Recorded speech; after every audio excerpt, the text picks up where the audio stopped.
Tantor Audio, a division of Recorded Books, presents The Shadow Wife by Diane Chamberlain.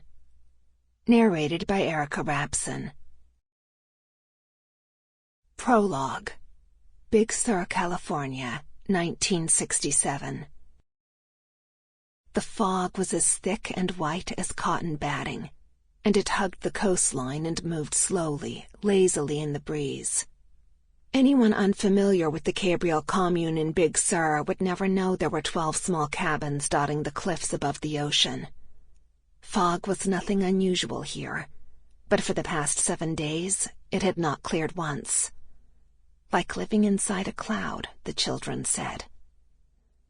The 20 adults and 12 children of the commune had to feel their way from cabin to cabin, and they could never be sure they'd found their own home until they were inside. Parents warned their children not to play too close to the edge of the cliff, and the more nervous mothers kept their little ones inside in the morning, when the fog was thickest. Those who worked in the garden had to bend low to be sure they were pulling weeds and not the young shoots of Brussels sprouts or lettuce. And more than one man used the dense fog as an excuse for finding his way into the wrong bed at night. Not that an excuse was ever needed on the commune, where love was free and jealousy was denied. Yes, this 3rd week of summer, everyone in the commune had a little taste of what it was like to be blind. The fog muffled sound, too. The residents of the commune could still hear the foghorns, but the sound was little more than a low moan, wrapping around them so that they had no idea from which direction it came. No idea whether the sea was in front of them or behind. But one sound managed to pierce the fog. The cries came intermittently from one of the cabins, and the children, many of them naked, would stop their game of hide-and-seek to stare through the fog in the direction of the sound. A couple of them, who were by nature either more sensitive or more anxious than the others, shuddered. They knew what was happening. No secrets were ever kept from children here. They knew that inside cabin number 4, Rainbow Cabin, Ellen List was having a baby.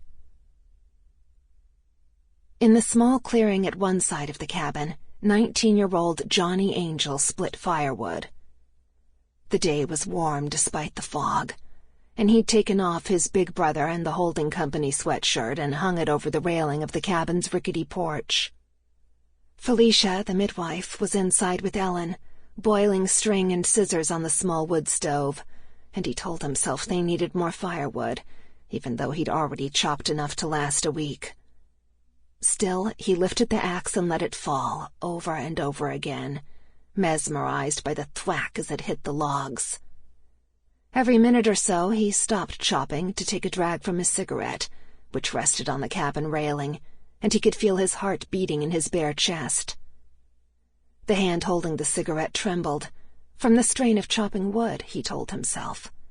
But he knew that was not the complete truth.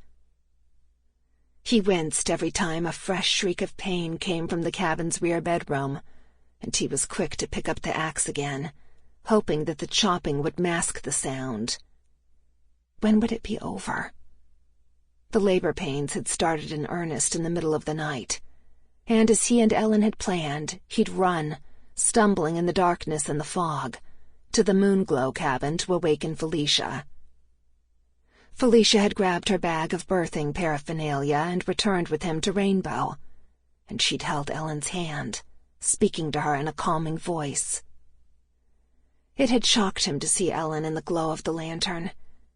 She'd looked terribly young, younger than 18. She looked like a frightened little girl, and he felt unable to go near her, unsure of what to say or how to touch her, how to help. Her face was sweaty and she was gulping air. Johnny was afraid she might throw up. He hated seeing anyone throw up. It always made him feel sick himself. He'd left the 2 women together and walked outside to the woodpile. But he hadn't known it would take so long. How many hours had passed? All he knew was that he was on his second pack of Cools, and the menthol was beginning to make his throat ache. Felicia had asked him if he wanted to be in the room with Ellen, and he'd stared at her, wild-eyed with surprise at the question. Hell no, he didn't want to be in that room. So he'd left. Now he felt like a coward for declining the offer. He knew that some men were fighting for the right to be in the delivery room these days, and that 2 of the men here at Gabriel had stayed with their women while they delivered. But he was not like those men.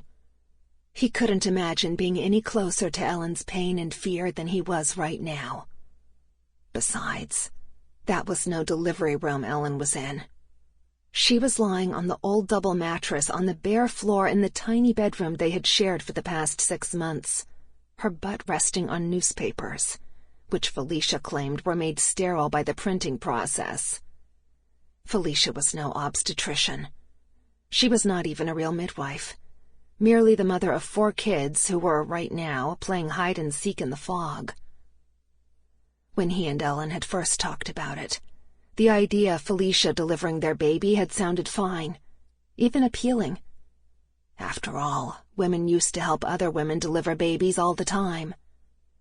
But now that it was happening, now that Ellen's screams made the hair on the back of his neck stand up, many things about the commune that had previously sounded appealing seemed ludicrous. His parents had rolled their eyes in disgusted resignation when he told them that he and Ellen were moving into a Big Sur commune. He told them about the large stone cabin that housed a common kitchen and huge dining room, where the commune residents took turn cooking and cleaning up and doing all the other tasks that were part of living together in a group. And his mother had asked him why he never bothered to help her cook and clean up. His parents scoffed at the names of the cabins: Rainbow, Sunshine, Stardust, and they showed real alarm when he told them there was no phone on the commune. Then they threatened him. If he dropped out of Berkeley and moved into the commune, he could expect no more money from them for school or for anything else, ever. That was fine, he said. There was little need for money in the commune. They would live off the land. They would take care of each other. Right now, he would give just about anything to have his mother with him. She had no idea he was about to become a father. Wouldn't she be mortified to know that her first grandchild was being born this way, far from medical care, not to mention out of wedlock? Johnny could only imagine what she would say about the ritual that would follow the birth, when Felicia would take the placenta and bury it somewhere on the commune grounds, planting a tree, a Monterey cypress, above it, tying the baby's spirit to this beautiful place.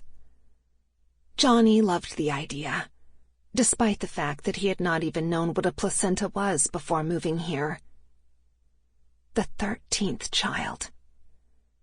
He was adding freshly split wood to the pile by the cabin porch when it suddenly occurred to him that his son or daughter would be the 13th child on the commune, and although he was not ordinarily superstitious, that thought filled him with fear. He didn't want his kid to start out with the deck stacked against him. Lighting another cigarette, he wondered if he and Ellen had treated this whole pregnancy as too much of a lark. They'd talked about how the baby would look. They would never cut his hair. They would let him run around naked if that's what he wanted. He'd never be ashamed of his body.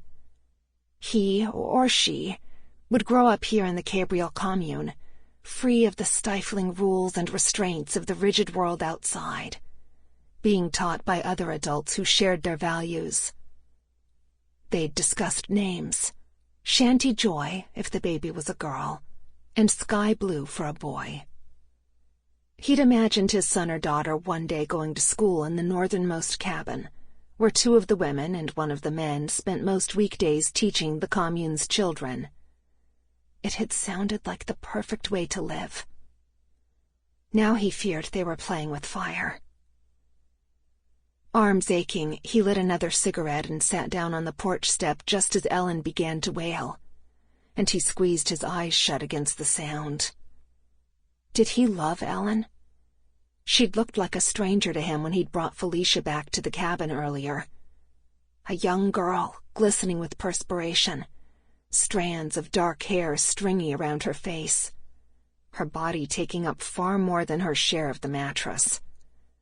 God, she'd put on a lot of weight. She was going to end up looking like Felicia, like a big Earth Mother type with long, frizzy graying hair. Ellen already had the bones for it. He growled at himself. Shouldn't matter. Looks shouldn't matter at all. He'd probably look like hell himself if he were in her position right now. He was a son of a bitch for even thinking about it. Crushing the butt of his cigarette beneath his sandaled foot, Johnny stood up. He ran his hand over his dark, sparse beard, the beard of a boy, not a man, and stared into the fog. If the day had been clear, he would have been able to see the ocean from here, beyond a few of the other cabins, beyond where the cliffs plummeted down to the sea. Today, though, his gaze rested on nothing more than drifting clouds of cotton. He became aware of the silence almost instantly. The wailing and moaning had stopped, and he turned toward the cabin door. Was it finally over? Shouldn't the baby cry or something? He heard the rapid pounding of footsteps across the splintery living room floor of the cabin, and Felicia pushed open the screen door. Her face was flushed, and she looked like a wild woman. "Get help, Johnny," she said. "The baby's not breathing. Get that woman who came last night, Penny's friend, Carlynn. She's a doctor."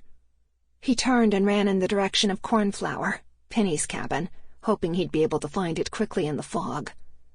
He'd managed to find her cabin in the middle of the night several times during the past couple of months, when Ellen had encouraged him to go to the older woman for sex, since she had not felt up to it. And, sure enough, his feet seemed to know the way. He remembered seeing the new woman in the dining room the night before, but he hadn't known her name. She was an old friend of Penny's, someone had told him, just here for a visit. He'd found himself staring at her. She was a small and slender woman with large blue eyes and shoulder-length blonde hair that framed her face in an uncombed, unkempt, and utterly appealing way. She was probably in her mid-30s, nearly his mother's age. But she didn't look like anyone's mother, nor did she look like a doctor. He burst into the living room of the cabin to find Penny and Carlynn sitting on opposite ends of the old sofa, sewing. They looked up at the sudden intrusion, hands and threaded needles frozen in mid-air. "The baby's not breathing," he said. In an instant, Carlynn dropped her sewing and ran toward the door. He and Penny followed close behind. "Which way?" Carlynn called as she stepped into the fog. Johnny grabbed her arm and ran with her toward Rainbow, but he stopped short at the front steps of the cabin. "In there," he said, pointing. Carlynn wrapped her hand around his wrist and nearly dragged him up the steps with her. "Your girlfriend will need you," she said, and he knew she was giving him no choice. The inside of the cabin was hot from the wood stove, the steaming air hitting him in the face as he ran with Carlynn through the living room and into the bedroom. Ellen was crying, shivering as if she were cold, and she reached a hand toward him. A strange scent, a mixture of seawater and copper, filled his head and made him feel dizzy, but he sat down on the bed next to Ellen. Holding her hand, leaning over to kiss her damp forehead, he felt a tenderness inside him that was so sudden it made his chest ache and his eyes burn. He kissed her fingers, rubbed her arms. He was a weak and stupid idiot for making her endure this alone, he thought as he bent over to hug her. He should have been with her throughout the whole ordeal. Her legs were still spread, her feet flat on the mattress. From where he sat, Johnny had a clear view between her knees of Felicia and Carlynn hovering over something. His child. The 13th child. "The cord was wrapped around her neck," Felicia said to Carlynn. Carlynn nodded. She leaned over the infant and puffed into the baby's nose and mouth. Johnny waited for the cry, but it was only the sound of Ellen's weeping that filled the room. Carlynn puffed some more, And then Felicia sat back on her thick haunches, tears in her eyes. "She's gone," she said, touching Carlynn's shoulder. Sample complete. Ready to continue?